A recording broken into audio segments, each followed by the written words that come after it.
je vais te dire quelque chose qui va peut-être te faire mal, mais c'est la vérité et tu mérites de l'entendre. En ce moment même, pendant que tu regardes cette vidéo, il y a des femmes qui sont en train de perdre leur vie à force de s'accrocher. Elles s'accrochent à des hommes qui ne les voient plus, à des souvenirs qui les empoisonnent, à des rêves qui se sont transformés en cauchemars.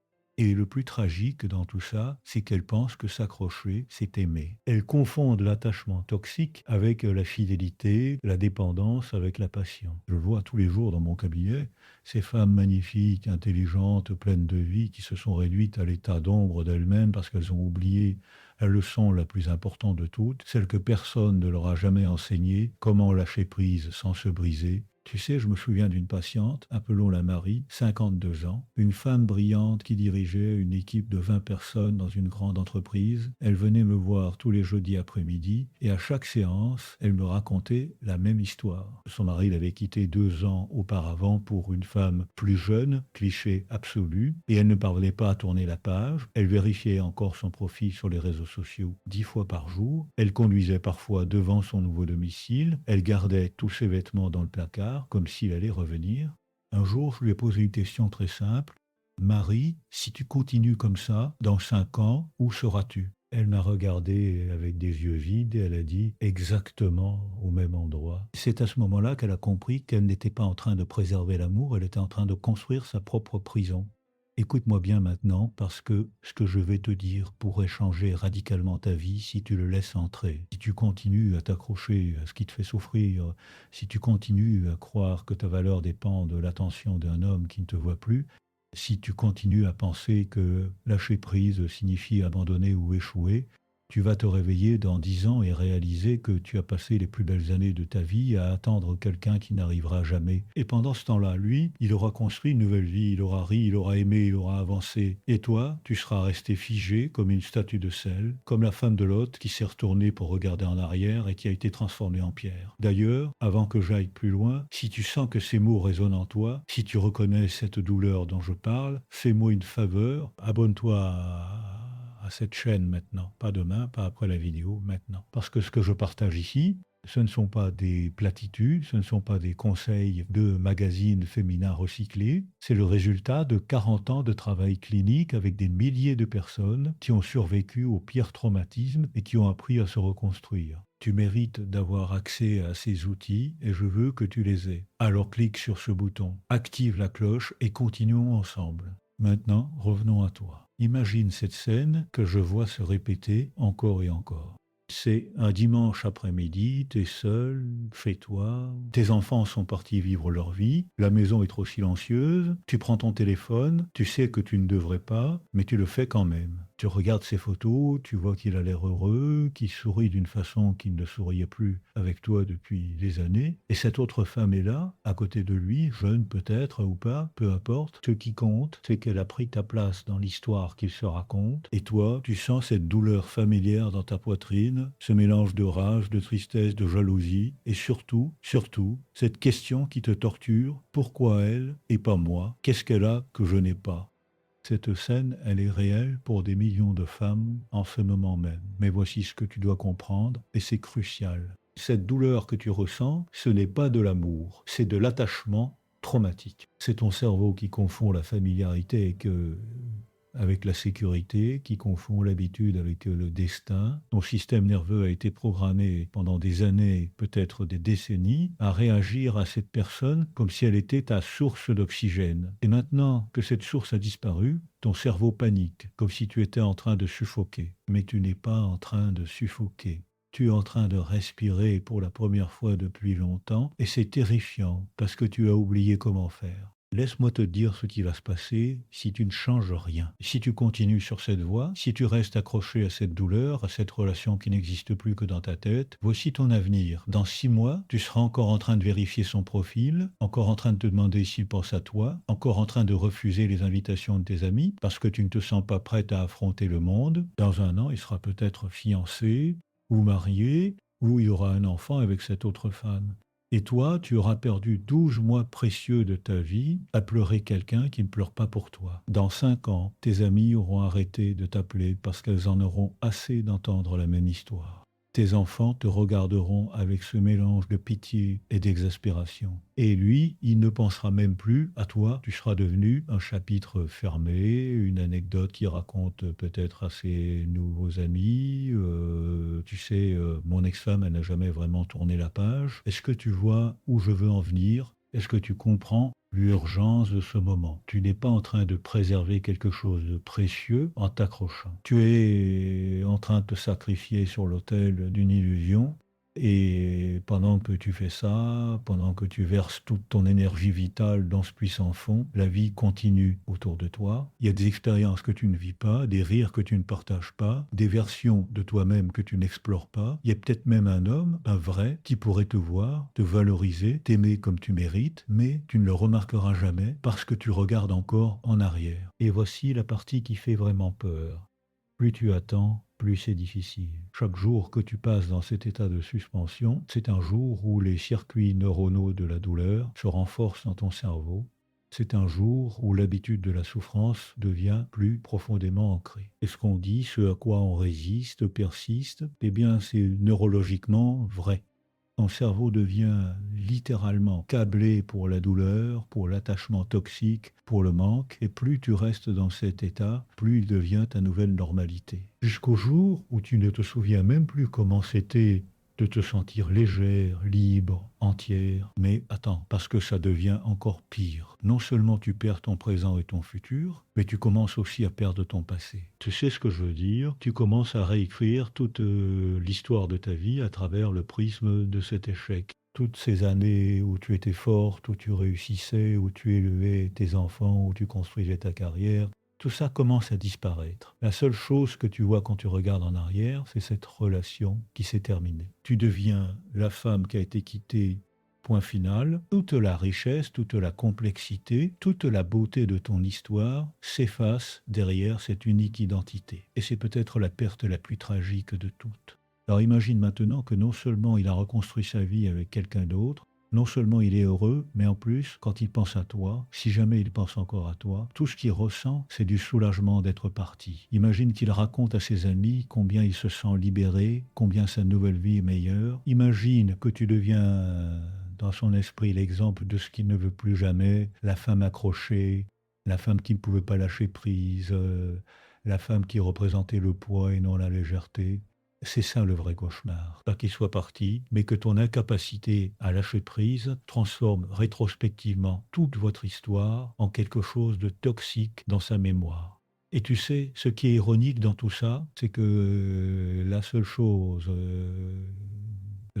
qui pourrait éventuellement le faire te regarder à nouveau avec respect, avec curiosité, peut-être même avec regret, c'est précisément que tu lâches prise. C'est que tu te reconstruises, que tu redeviennes cette femme vibrante, autonome, magnifique que tu étais avant que cette relation ne te consomme. Mais tu ne peux pas faire ça de manière stratégique, tu ne peux pas lâcher prise pour le reconquérir, ça ne marche pas comme ça. Tu dois lâcher prise pour toi vraiment, profondément, et c'est seulement à ce moment-là que la transformation devient réelle. Maintenant, écoute-moi attentivement, parce que nous arrivons au cœur du sujet. Je vais te donner les outils concrets, les techniques précises que j'ai développées au fil de décennies de travail avec des survivants de traumatisme, des personnes qui ont perdu bien plus que des relations amoureuses, qui ont perdu des pays, des familles, des identités entières, et qui ont pourtant réussi à se reconstruire, parce que c'est ça mon domaine d'expertise, la résilience. Comment l'être humain peut-il survivre à l'insupportable et en sortir non pas brisé, mais transformé? La première chose que tu dois comprendre, et c'est fondamental, c'est que lâcher prise n'est pas un événement, c'est un processus. Ce n'est pas quelque chose qui arrive un mardi après-midi où tu te réveilles soudainement libéré.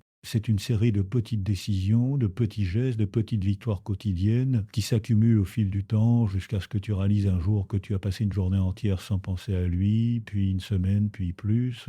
Mais pour que ce processus commence, il faut que tu prennes une décision consciente, délibérée, presque solennelle. Tu dois te regarder dans le miroir et dire à voix haute: je choisis de me libérer. Je choisis ma vie plutôt que cette douleur. Je choisis de devenir qui je suis censé être plutôt que de rester qui j'étais avec lui. Cette déclaration, elle doit être faite avec intention, pas dans un moment de rage ou de désespoir, mais dans un moment de clarté. Et tu sais quoi? Tu vas devoir la refaire. encore et encore, parce que ton cerveau va résister, ton système nerveux va résister, toutes les habitudes neurologiques que tu construis vont se rebeller contre ce changement. C'est normal, c'est attendu, ça ne veut pas dire que tu échoues, ça veut dire que tu es humaine. Deuxièmement, tu dois comprendre la neurobiologie de l'attachement. Quand tu as été en relation avec quelqu'un pendant longtemps, ton cerveau a littéralement créé des autoroutes neuronales.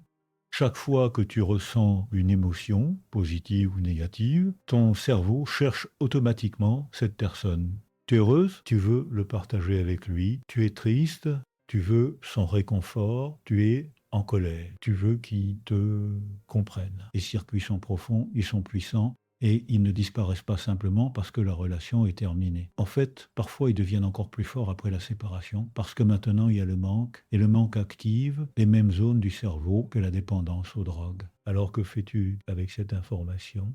Tu commences à créer de nouvelles autoroutes. Tu dois délibérément, consciemment, créer de nouveaux circuits neuronaux. Comment? En redirigeant ton attention. Chaque fois que tu as l'impulsion de le contacter, de vérifier son profil, de penser à lui, tu dois intercepter cette impulsion et la rediriger vers quelque chose d'autre. Appelle une amie, écris dans un journal, fais de l'exercice, écoute de la musique, peu importe quoi, tant que c'est différent. Au début, ce sera épuisant, ce sera comme nager à contre-courant, mais petit à petit, ces nouveaux chemins deviennent plus faciles, plus naturels, et les anciens commencent à s'affaiblir. Troisièmement, et c'est peut-être le plus important, tu dois faire le deuil. Pas seulement de la relation, mais de toutes les versions du futur que tu avais imaginées avec cette personne. Tu sais ce que c'est? Toutes ces images que tu avais dans ta tête, vieillir ensemble, les petits-enfants, les voyages qu'on ferait à la retraite, toutes ces scènes que tu avais inconsciemment scriptées. Ces futurs imaginaires, ils sont morts et tu dois les pleurer comme tu pleurerais n'importe quelle perte réelle. Donne-toi la permission de ressentir cette tristesse. Ne la minimise pas, ne te dis pas que tu devrais être plus forte. La force, ce n'est pas de nier la douleur, c'est de la traverser.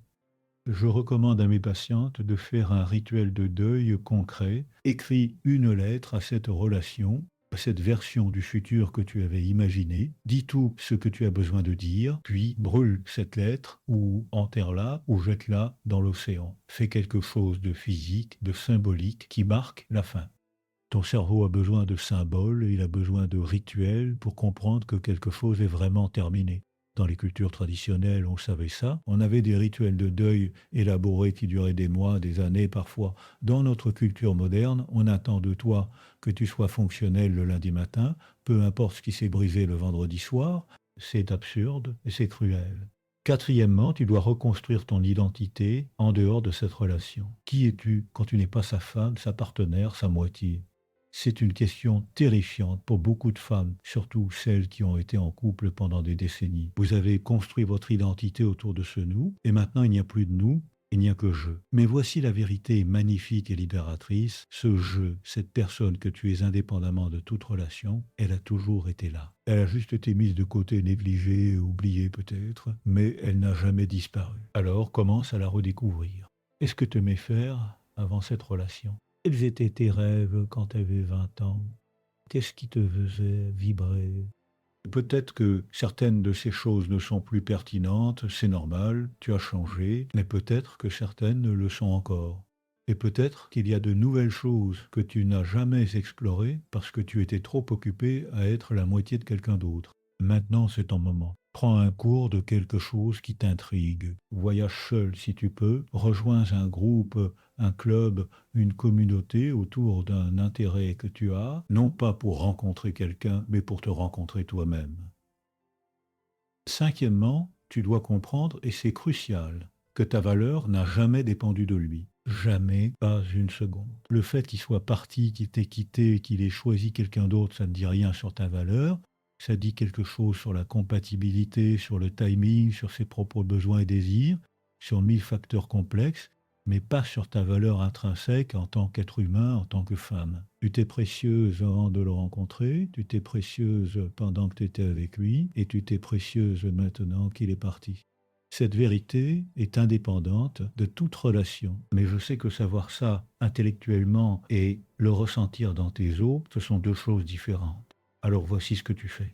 Chaque matin, avant même de sortir du lit, tu poses ta main sur ton cœur et tu dis: «Je suis digne d'amour et de respect simplement parce que j'existe. Pas parce que j'ai fait quelque chose, pas parce que j'ai l'air d'une certaine façon, pas parce que quelqu'un m'a choisi, mais simplement parce que je suis un être humain vivant et respirant». Au début, tu ne le croiras pas.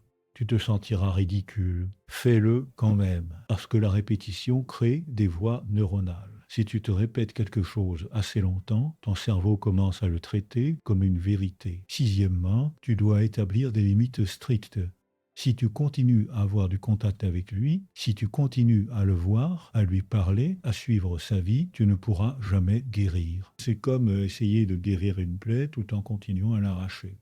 Ça ne marche pas. Tu as besoin d'un contact zéro si c'est possible. Bloque-le sur les réseaux sociaux. Supprime son numéro. Évite les endroits où tu pourrais le croiser. Je sais que ça semble drastique, je sais que ça semble cruel, mais c'est un acte de compassion envers toi-même. C'est comme amputer un membre gangréné pour sauver le corps. Maintenant, je sais ce que certaines d'entre vous pensent, mais Boris, nous avons des enfants ensemble, je ne peux pas avoir un contact zéro. Tu as raison. Dans ce cas, tu établis un contact minimal et strictement fonctionnel.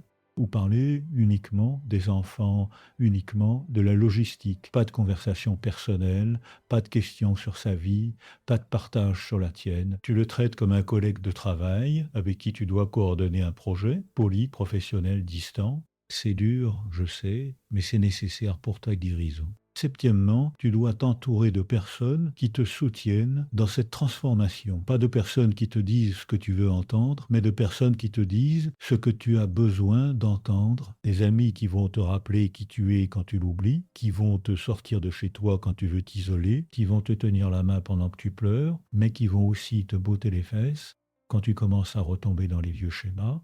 Et si tu n'as pas ces personnes dans ta vie en ce moment, va les chercher. Rejoins un groupe de soutien, trouve une thérapeute, connecte-toi avec d'autres femmes qui traversent la même chose. Il y a une force incroyable dans la communauté féminine et c'est quelque chose que nous avons perdu dans notre culture moderne individualiste. Nos grands-mères le savaient. Elles se réunissaient, elles partageaient leurs histoires, elles se soutenaient mutuellement à travers les transitions de la vie. Nous avons besoin de retrouver ça. Parce que quand tu es au fond du trou, quand tu es convaincu que tu ne t'en sortiras jamais, avoir quelqu'un qui a survécu à la même chose et qui peut te dire « Je sais que ça ne semble pas possible maintenant, mais je te promets que ça va passer, je suis la preuve vivante », c'est inestimable. Huitièmement, et c'est quelque chose que beaucoup de gens négligent, tu dois prendre soin de ton corps. Le traumatisme émotionnel ne vit pas seulement dans ton esprit, il vit dans chaque cellule de ton corps. Ton système nerveux est en mode survie. Si tu ne fais rien pour réguler ça, tu vas rester coincé dans un état de stress chronique qui va affecter ta santé, ton sommeil, ton système immunitaire, tout. Alors que fais-tu? Tu bouges. L'exercice physique est l'un des moyens les plus puissants de réguler le système nerveux. Ça ne doit pas être intense, ça ne doit pas être à la salle de sport, si tu détestes ça. Marche dans la nature, danse dans ton salon, fais du yoga, nage, peu importe, tant que tu bouges ton corps régulièrement. Le mouvement libère les émotions coincées, il métabolise les hormones de stress, il crée de nouvelles endorphines. C'est de la médecine gratuite et sans effet secondaire. Et respire. Je sais que ça semble trop simple pour être efficace, mais la respiration consciente est l'un des outils les plus puissants que nous ayons pour influencer notre système nerveux. Quand tu sens l'anxiété monter, quand tu sens que tu vas craquer et envoyer ce message que tu sais que tu ne devrais pas envoyer, arrête-toi et respire. Inspire profondément pendant 4 temps, retiens pendant 4 temps, expire pendant 4 temps, retiens pendant 4 temps. Répète ça 5 fois. Ça va ralentir ton rythme cardiaque, ça va calmer ton amygdale, ça va te donner assez d'espace pour faire un choix conscient plutôt que de réagir impulsivement. Neuvièmement, tu dois réapprendre à être seul sans être solitaire. Il y a une différence énorme entre ces deux états. La solitude, c'est un sentiment de vide, de manque, de séparation. Être seul, c'est un état d'être complet en soi-même. C'est la capacité de profiter de sa propre compagnie, de trouver la paix dans le silence, de se sentir entière sans avoir besoin de quelqu'un d'autre pour te compléter. Et c'est une compétence. Ce n'est pas quelque chose avec lequel tu nais nécessairement. C'est quelque chose que tu développes. Comment? En créant des rituels qui rendent ta solitude sacrée plutôt que douloureuse, Prépare-toi un beau repas juste pour toi, mets la table joliment, allume des bougies, traite-toi comme tu traiterais un invité précieux, parce que tu es un invité précieux dans ta propre vie. Crée un espace chez toi qui est uniquement le tien, un coin lecture, un atelier d'art, un jardin, peu importe, un endroit où tu peux aller pour te reconnecter et passe du temps là régulièrement, sans distraction, sans téléphone, sans télévision, juste toi avec toi-même. Au début, ce sera inconfortable. Ton esprit va vagabonder vers lui, vers le passé, vers tous les endroits douloureux. C'est normal. Observe ses pensées sans t'y accrocher. Imagine-les comme des nuages qui passent dans le ciel de ta conscience. Elles viennent, tu les notes, tu les laisses partir. Avec le temps, ces moments de solitude vont devenir tes moments les plus précieux. Tu vas commencer à les protéger, à les chérir, et c'est à ce moment-là que tu sauras que tu as vraiment lâché prise. Dixièmement, pas en prétendant que ça n'a pas fait mal, mais en changeant le sens que tu lui donnes. En ce moment, ton histoire est probablement quelque chose comme j'ai été abandonné, j'ai échoué, je n'étais pas assez bien. C'est une histoire de victime, une histoire d'impuissance. Et tant que c'est l'histoire que tu te racontes, c'est l'identité que tu vas incarner. Mais que se passerait-il si tu changeais cette histoire? Que se passerait-il si au lieu de dire j'ai été abandonné, tu disais j'ai été libéré d'une relation qui ne me servait plus? Au lieu de j'ai échoué, tu disais j'ai appris des leçons cruciales sur moi-même et sur ce que je veux vraiment? Au lieu de je n'étais pas assez bien, tu disais j'étais exactement qui je devais être et maintenant je deviens qui je suis censé être ensuite. Tu vois la différence? Ce ne sont pas juste des mots, ce sont des cadres complètement différents à travers lesquels tu interprètes ton expérience et le cadre que tu choisis détermine littéralement la réalité que tu vas créer à partir de maintenant. C'est ça la résilience, ce n'est pas de nier le traumatisme, c'est de refuser de laisser le traumatisme définir toute ton histoire. C'est de trouver un sens, une croissance, une transformation même dans les expériences les plus douloureuses. Alors prends un journal et écris ton histoire. Écris-la d'abord comme tu la ressens maintenant, avec toute la douleur et la colère et la tristesse. Laisse tout sortir. Puis, quand tu as fini, écris-la à nouveau. Mais cette fois, du point de vue de toi, dans 5 ans, la version de toi qui a traversé tout ça et qui en est sortie plus forte, plus sage, plus elle-même, qu'est-ce que cette version future de toi dirait sur cette période de ta vie? Comment verrait-elle ce qui se passe maintenant, écrit depuis cette perspective? Et voici quelque chose d'important que je veux que tu comprennes. Lâcher prise ne signifie pas oublier. Ça ne signifie pas que cette personne ou cette relation n'a pas été importante. Ça ne signifie pas que tu dois effacer toutes les bonnes mémoires ou prétendre que ça n'a jamais existé. Lâcher prise signifie que tu cesses de laisser le passé contrôler ton présent. Ça signifie que tu peux te souvenir sans être consumé, que tu peux reconnaître ce qui était bon tout en acceptant que c'est terminé, que tu peux honorer ce qui a été tout en t'ouvrant à ce qui pourrait être. Tu sais, il y a un concept en psychologie appelé la croissance post-traumatique. C'est l'idée que parfois, à travers les expériences les plus difficiles de notre vie, nous ne revenons pas simplement à notre état d'avant, nous nous transformons en quelque chose de nouveau, quelque chose qui n'aurait pas pu exister sans cette épreuve. Les gens qui traversent les traumatismes significatifs et qui font le travail de guérison rapportent souvent qu'ils ont développé une appréciation plus profonde de la vie, des relations plus authentiques, un sens plus clair de leurs priorités, une force intérieure qu'ils ne savaient pas avoir. Ce n'est pas que le traumatisme soit bon, ne me fais pas dire ce que je ne dis pas. Personne ne devrait avoir à souffrir pour grandir, mais si tu es déjà dans la souffrance,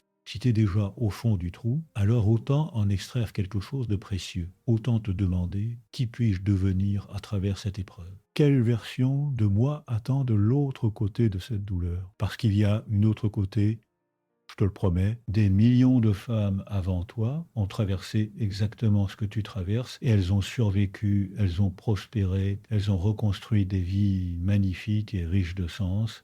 Maintenant, je veux aborder quelque chose de délicat mais important. Beaucoup de femmes dans ta situation se précipitent dans une nouvelle relation pour combler le vide, pour prouver qu'elles sont encore désirables, pour se distraire de la douleur. Je comprends l'impulsion, vraiment. Mais je vais te dire quelque chose que tu ne veux peut-être pas entendre. Si tu entres dans une nouvelle relation avant d'avoir fait le travail de guérison, tu vas simplement répéter les mêmes schémas. Tu vas apporter tous tes bagages non résolus, toutes tes blessures non guéries, tous tes mécanismes de défense dans cette nouvelle dynamique. Et soit tu vas attirer quelqu'un qui est aussi blessé que toi et créer une relation toxique, soit tu vas saboter quelque chose qui pourrait être bon parce que tu n'es pas encore prête. Alors, donne-toi du temps. Il n'y a pas de règle absolue sur combien de temps ça devrait prendre, mais en général, je dis à mes patientes qu'elles ont besoin d'au moins autant de temps seules qu'elles ont passé en deuil actif. Si tu as passé 2 ans à pleurer cette relation,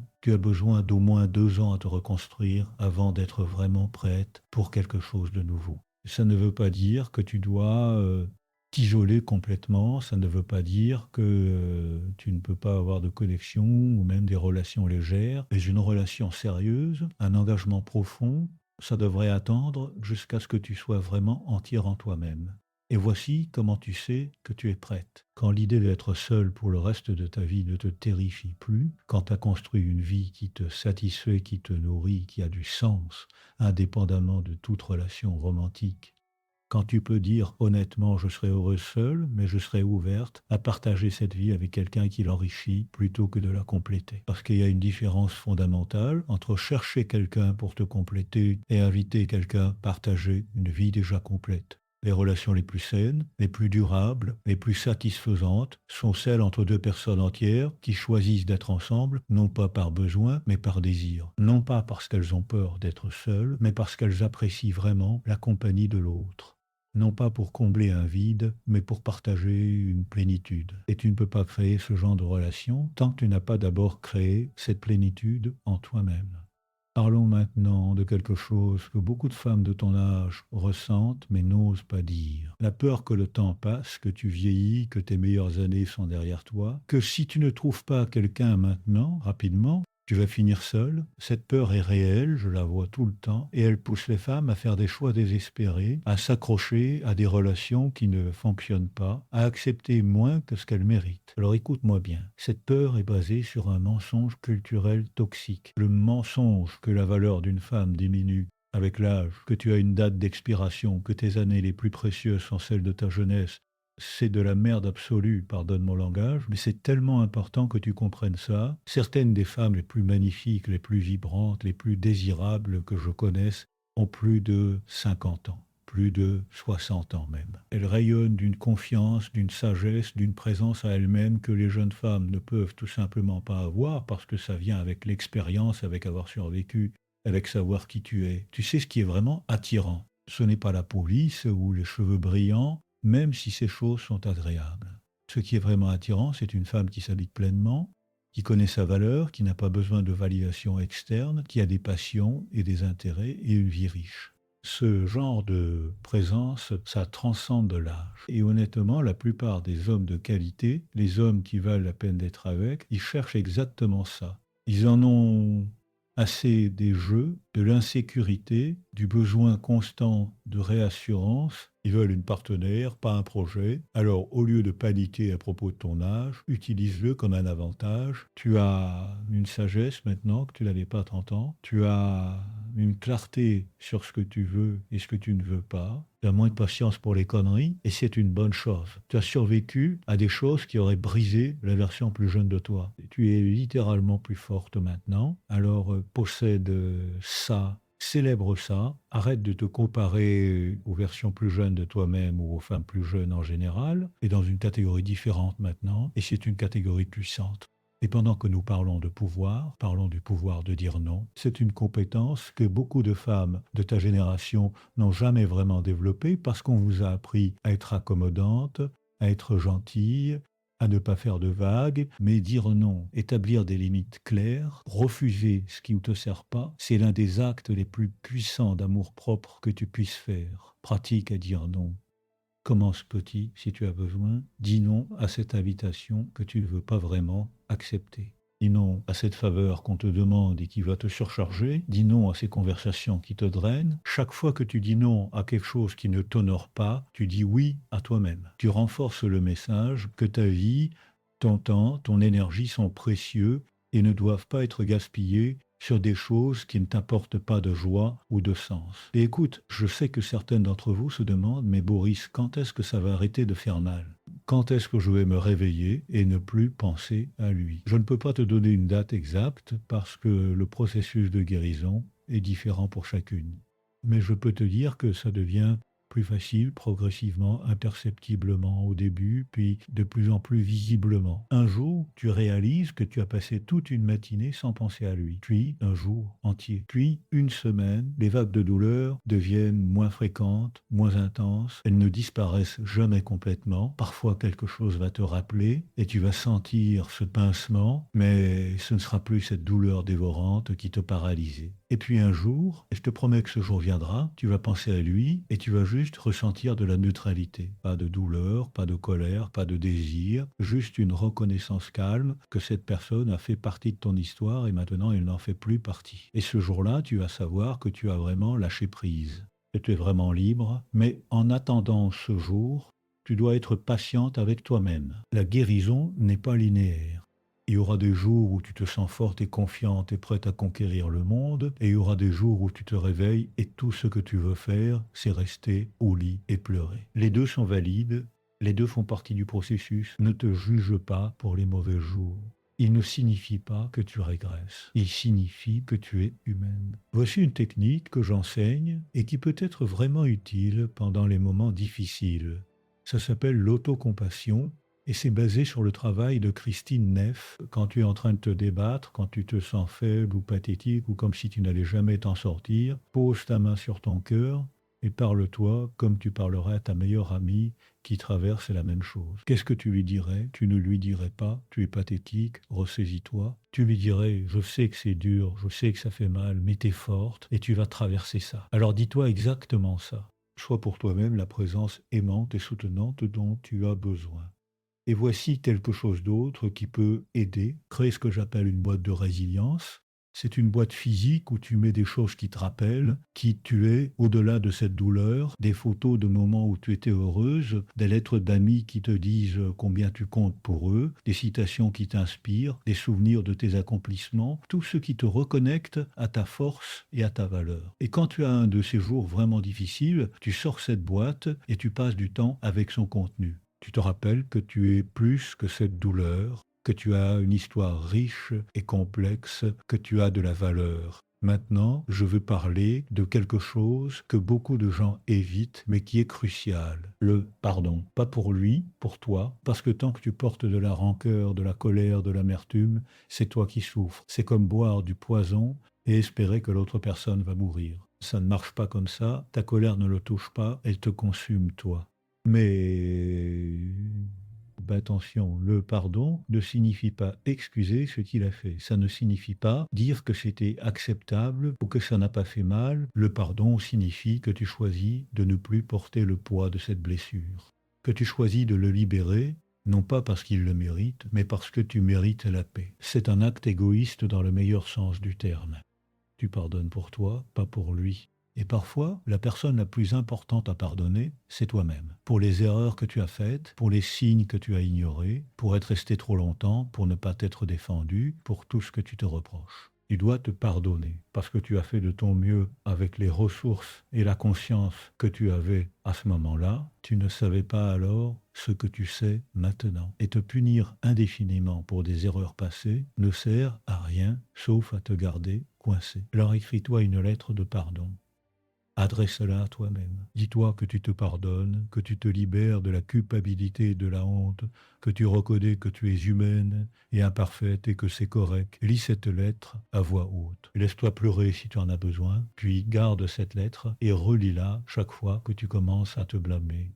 À nouveau. Parlons aussi de la reconstruction de ta confiance. Pas seulement ta confiance en les autres, mais ta confiance en toi-même. Parce que quand une relation se termine, surtout si elle se termine d'une manière que tu n'as pas vu venir, ça ébranle ta confiance en ton propre jugement. Tu commences à te demander comment ai-je pu ne pas voir ça, comment ai-je pu me tromper à ce point, est-ce que je peux faire confiance à mes propres perceptions.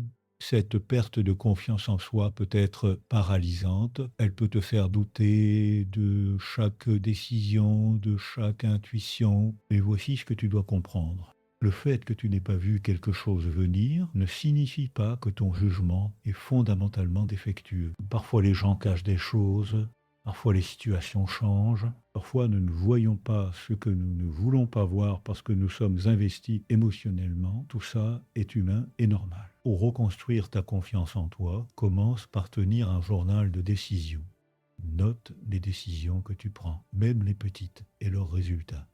Au fil du temps, tu vas commencer à voir que tu prends en fait beaucoup de bonnes décisions, que ton jugement est généralement fiable, que tu peux te faire confiance. Ça va créer une base de preuves qui va contrer cette voix intérieure qui dit que tu ne peux pas te fier à toi-même. Et écoute ton intuition. Ton corps sait souvent des choses avant que ton esprit conscient ne les sache. Si quelque chose ne se sent pas bien, même si tu ne peux pas expliquer pourquoi rationnellement, honore ce sentiment. Ton intuition est le résultat de millions d'années d'évolution, de toute ton expérience de vie traitée par ton subconscient. Elle mérite d'être écoutée. Maintenant, je veux adresser quelque chose de spécifique aux femmes qui ont été dans des relations de longue durée, peut-être des mariages qui ont duré 20, 30 ans ou plus. Vous avez construit toute une vie ensemble. Vous avez des enfants, des petits-enfants, une maison, des traditions familiales, un cercle social partagé. Quand cette relation se termine, ce n'est pas juste une personne que tu perds, c'est tout un monde. C'est ton identité en tant que couple dans ta communauté, c'est ta belle famille que tu as connue pendant des décennies, c'est les traditions de Noël et les vacances en famille, c'est toute la structure de ta vie. Ce genre de perte est monumentale et elle nécessite un deuil proportionnel. Ne laisse personne minimiser ce que tu traverses. Ne laisse personne te dire que tu devrais être passé à autre chose maintenant. Prends le temps dont tu as besoin. Pleure non seulement la personne, mais tout ce monde que tu as perdu. Et puis, petit à petit, commence à construire un nouveau monde. Un monde qui est uniquement le tien, qui reflète qui tu es maintenant, pas qui tu étais en tant que moitié d'un couple. Et tu sais quoi? Ce nouveau monde peut être incroyable. Il peut être plus authentique, plus aligné avec tes vraies valeurs et désirs. Parce que quand tu construis une vie en couple, il y a toujours des compromis, des concessions, des parties de toi que tu mets de côté pour accommoder l'autre. Maintenant, tu n'as plus à faire ça. Tu peux créer une vie qui est exactement comme tu la veux. Tu peux déménager dans cette ville que tu as toujours aimée, mais où il ne voulait pas vivre. Tu peux redécorer ta maison dans ce style que tu adores, mais qu'il trouvait trop excentrique. Tu peux passer ton temps exactement comme tu veux le passer. Cette liberté peut être terrifiante au début, parce qu'elle vient avec une responsabilité totale. Il n'y a personne d'autre à blâmer, personne d'autre dont tenir compte. C'est juste toi et tes choix. Mais une fois que tu t'habitues à ça, une fois que tu commences à vraiment embrasser cette liberté, c'est exaltant. C'est comme respirer pleinement pour la première fois depuis des années. Je veux aussi parler de la sexualité parce que c'est quelque chose dont on ne parle pas assez avec les femmes de ton âge. Il y a cette idée dans notre culture que les femmes de plus de 50 ans ne sont plus des êtres sexuels, que cette partie de leur vie est terminée. C'est tellement faux est tellement dommageable. Ta sexualité ne disparaît pas avec l'âge, elle évolue. Et pour beaucoup de femmes, elle devient en fait plus riche, plus profonde, plus satisfaisante, parce qu'elles sont plus à l'aise avec leur corps, elles savent ce qu'elles veulent, elles n'ont plus peur de le demander. Après une séparation, surtout une longue relation, il peut y avoir beaucoup d'anxiété autour de la sexualité. Ton corps a changé. Peut-être que tu ne te sens pas désirable. Peut-être que tu ne te souviens même pas comment c'est d'être avec quelqu'un d'autre. Tout ça est normal. Mais je veux que tu saches que tu étais un être sexuel, peu importe ton âge, peu importe à quoi ressemble ton corps. Ta sexualité t'appartient, elle est une partie vitale de qui tu es et elle mérite d'être célébrée. Commence par reconnecter avec ton propre corps. Pas dans un contexte sexuel nécessairement, juste en général. Prends des bains luxueux, masse ta peau avec des huiles qui sentent bon, porte des vêtements qui te font te sentir belle, bouge d'une manière qui te fait te sentir vivante. Réapprends à habiter ton corps avec plaisir plutôt qu'avec critique ou honte. Et quand tu es prête, explore ta sexualité sur tes propres termes. Il n'y a pas de pression, pas de calendrier, juste une invitation à te reconnecter avec cette partie de toi. Et voici quelque chose d'important. Si et quand tu décides d'explorer une nouvelle relation intime, tu as le droit d'avoir des standards élevés. Tu as le droit d'exiger du respect, de la considération, de l'effort. Tu n'as pas à te contenter de moins que ce que tu mérites juste parce que tu as peur d'être seul. En fait, être seul est infiniment préférable à être avec quelqu'un qui ne te valorise pas. Ne l'oublie jamais. Maintenant, parlons de l'aspect pratique de reconstruire ta vie. Peut-être que tu dois retourner au travail après des années à la maison. Peut-être que tu dois apprendre à gérer tes finances seul pour la première fois. Peut-être que tu dois déménager, trouver un nouveau logement, créer un nouveau foyer. Tous ces défis pratiques peuvent sembler écrasants, surtout quand tu es déjà émotionnellement épuisé. Mais voici ce que je veux que tu comprennes. Chaque défi pratique que tu surmontes est une victoire qui renforce ta confiance et ton sens d'autonomie. La première fois que tu paies tes factures seul, la première fois que tu répares quelque chose dans la maison, la première fois que tu prends une décision financière importante, chacune de ces premières fois te prouve que tu es capable, que tu peux le faire, que tu n'as pas besoin de quelqu'un d'autre pour survivre. Alors ne te précipite pas pour trouver quelqu'un qui va faire ces choses pour toi. Apprends à les faire toi-même. Oui, ça va être difficile au début. Oui, tu vas faire des erreurs, mais tu vas aussi apprendre et tu vas devenir plus forte et plus compétente. Et cette compétence, cette capacité à prendre soin de toi-même dans tous les aspects de ta vie, c'est une forme de liberté que tu n'as peut-être jamais connue. Bien sûr, ça ne veut pas dire que tu dois tout faire seul. Demande de l'aide quand on a besoin. Appelle à des professionnels pour les choses qui dépassent tes compétences. Appuie-toi sur tes amis et ta famille pour le soutien émotionnel. Mais assure-toi que tu développes aussi tes propres capacités, que tu ne remplaces pas simplement une dépendance par une autre. Et pendant que tu navigues tous ces changements pratiques, sois douce avec toi-même. Tu es en train de faire quelque chose d'incroyablement difficile. Tu es en train de reconstruire toute ta vie. Ça ne va pas se faire du jour au lendemain. Ça va prendre du temps, de l'énergie, de la patience. Certains jours, tu vas avoir l'impression de faire d'énormes progrès. D'autres jours, tu vas avoir l'impression de reculer. C'est normal. C'est le processus.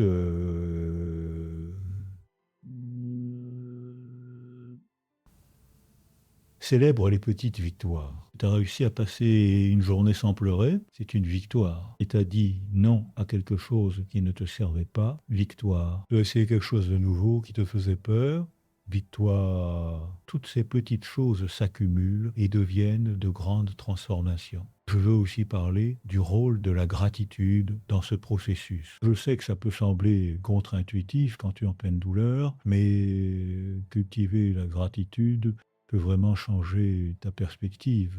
Ça ne veut pas dire nier la douleur ou prétendre que tout va bien. Ça veut dire reconnaître qu'il y a aussi des choses bonnes dans ta vie, même maintenant, même au milieu de cette difficulté. Chaque soir avant de te coucher, écris 3 choses pour lesquelles tu es reconnaissante ce jour-là. Elles peuvent être petites, aussi simples qu'une tasse de café qui était particulièrement bonne, ou un rayon de soleil qui est entré par ta fenêtre. Le simple acte de chercher des choses pour lesquelles être reconnaissante va entraîner ton cerveau à remarquer le positif plutôt que de se focaliser uniquement sur le négatif. Et au fil du temps, ça change vraiment ta façon de vivre ta vie. Parlons maintenant de quelque chose qui peut être difficile mais qui est important. À un moment donné, tu vas devoir décider ce que tu veux faire avec tous les souvenirs physiques de votre relation, les photos, les cadeaux, les lettres, tous ces objets qui portent le poids du passé. Certaines personnes veulent tout jeter immédiatement, tout brûler, tout effacer. D'autres veulent tout garder, créer un sanctuaire au passé. Je suggère un chemin du milieu.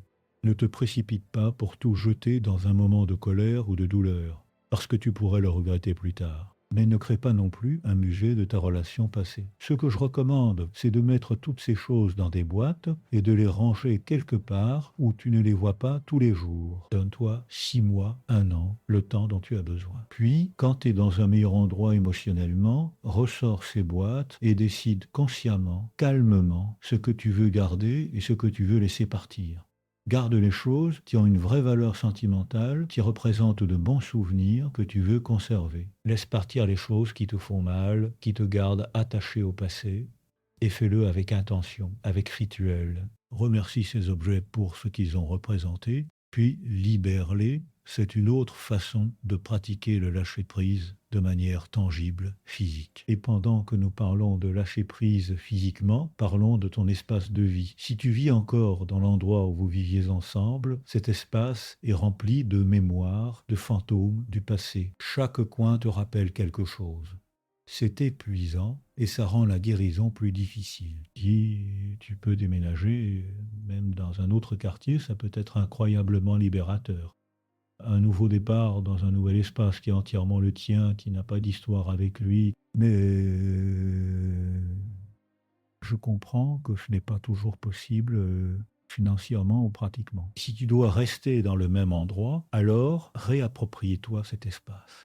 Redécore, réarrange les meubles, peins les murs d'une nouvelle couleur, fais de cet endroit le tien d'une manière qui ne l'a jamais été. Chaque changement que tu fais est une déclaration que c'est ton espace maintenant, que tu crées une nouvelle vie ici. Je veux aussi parler de la dimension spirituelle de la guérison. Je ne parle pas nécessairement de religion, bien que si tu as une pratique religieuse qui te soutient, c'est merveilleux. Je parle d'un sens de connexion à quelque chose de plus grand que toi-même, que ce soit la nature, l'univers, l'humanité collective, peu importe ce qui résonne pour toi. Quand tu es au fond du trou, quand tu te sens complètement seul et perdu, avoir un sens de connexion à quelque chose de plus grand peut être une bouée de sauvetage. Ça peut être aussi simple que de passer du temps dans la nature, de sentir que tu fais partie de ce vaste système vivant, ou de pratiquer la méditation, de sentir que ta conscience fait partie d'une conscience plus vaste, ou de faire du bénévolat, de sentir que tu contribues à quelque chose qui compte. Cette dimension spirituelle, quelle que soit la forme qu'elle prend pour toi, elle te donne une perspective, elle te rappelle que ta douleur, aussi intense soit-elle, est temporaire. Que tu es parti de quelque chose de beaucoup plus grand, que ta vie a un sens et une valeur au-delà de cette relation qui s'est terminée, et cette perspective peut être profondément réconfortante quand tout le reste semble s'effondrer. Maintenant, je veux aborder quelque chose que beaucoup de femmes vivent, mais dont elles ont honte de parler, parfois au milieu de toute cette douleur. Il y a aussi des moments de soulagement, des moments où tu réalises que tu n'as plus à gérer ses humeurs, ses exigences, ses critiques, des moments où tu apprécies le silence, la paix, la liberté de faire exactement ce que tu veux, et puis tu te sens coupable pour ce soulagement. Tu penses que ça veut dire que tu ne l'aimais pas vraiment ou que tu es une mauvaise personne. Laisse-moi te dire quelque chose. Ce soulagement est valide. C'est normal, c'est sain, ça ne nie pas l'amour que tu avais ou la douleur que tu ressens. Les êtres humains sont capables de ressentir des émotions contradictoires simultanément. Tu peux être triste que la relation soit terminée et soulagé d'être libéré de certains aspects de cette relation. Les deux peuvent être vrais en même temps. Alors, ne te juge pas pour ces moments de soulagement. Apprécie-les. Ils sont des aperçus de la liberté qui t'attend de l'autre côté de cette douleur. Et parlons de l'autre côté. Parce qu'il y a un autre côté, je te le promets, je l'ai vu des milliers de fois, des femmes qui arrivent dans mon cabinet complètement brisées, qui pensent qu'elles ne s'en sortiront jamais, et puis des mois ou des années plus tard, elles reviennent me voir et elles sont transformées, elles rayonnent. Elles sont vivantes d'une façon qu'elles n'étaient peut-être jamais avant. Elles me disent, tu sais, Boris, je ne pensais jamais que je dirais ça, mais je suis reconnaissante que cette relation se soit terminée. Parce que ça m'a forcé à me trouver moi-même, à devenir qui je suis, vraiment censé être. Ce n'est pas que la douleur était nécessaire ou bonne, mais une fois qu'elle est là, une fois que tu es dedans, tu as le choix de ce que tu en fais. Tu peux la laisser te détruire ou tu peux la laisser te transformer. Et la transformation, elle est possible pour toi aussi. Tu n'as pas à me croire sur parole maintenant. Mais garde cette possibilité ouverte dans un coin de ton esprit. Que peut-être, juste peut-être, tu pourrais sortir de tout ça plus forte, plus sage, plus toi-même que tu ne l'as jamais été. Voici ce que je veux que tu fasses maintenant, aujourd'hui. Je veux que tu prennes un engagement envers toi-même. Un engagement que tu vas faire le travail. Que tu vas traverser cette douleur plutôt que de l'éviter. Que tu vas être patiente avec le processus. Que tu vas demander de l'aide quand tu en as besoin. Que tu vas être douce avec toi-même et que tu vas petit à petit, jour après jour, lâcher prise et te reconstruire. Écris cet engagement, signe-le Date-le, garde-le quelque part où tu peux le voir. Et chaque fois que tu as envie d'abandonner, chaque fois que tu veux retomber dans les vieux schémas, relis cet engagement. Rappelle-toi pourquoi tu fais ça. Rappelle-toi que tu mérites une vie pleine, riche, joyeuse, que tu mérites de te sentir entière, que tu mérites d'être libre, et sache que tu n'es pas seul dans ce voyage. Il y a des millions de femmes qui traversent exactement ce que tu traverses en ce moment, et il y a des gens comme moi qui ont consacré leur vie à comprendre comment les êtres humains guérissent, comment ils se reconstruisent, comment ils trouvent la résilience, même dans les circonstances les plus difficiles. Tu as accès à toute cette sagesse, à tout ce soutien. Tout ce que tu as à faire, c'est tendre la main. Tout ce que tu as à faire, c'est décider que tu vaux la peine de te battre pour toi. Parce que tu en vaux la peine, t'as toujours valu la peine. Le fait qu'une personne n'ait pas pu voir ta valeur ne diminue en rien cette valeur. Tu es précieuse, tu es importante, tu es aimée, même si tu ne le sens pas en ce moment. Alors respire. Pose ta main sur ton cœur et sens le battre. Ce cœur qui continue de battre, même quand tout semble brisé. Ce cœur qui a survécu à tout ce que tu as vécu jusqu'à présent et qui va continuer à te porter à travers ce qui vient. Fais confiance à ton cœur, fais confiance à ta force, fais confiance au processus. Et surtout, fais-toi confiance à toi-même. Tu es capable de bien plus que tu ne le crois. Tu es plus forte que tu ne le penses, tu es plus résiliente que tu ne l'imagines. Et tu vas traverser ça. Pas seulement survivre, mais prospérer. Je crois en toi, même si tu ne crois pas encore en toi-même. Et un jour, bientôt, tu regarderas en arrière sur ce moment et tu seras fier de toi. Fier d'avoir eu le courage de lâcher prise, de te reconstruire, de devenir qui tu es vraiment.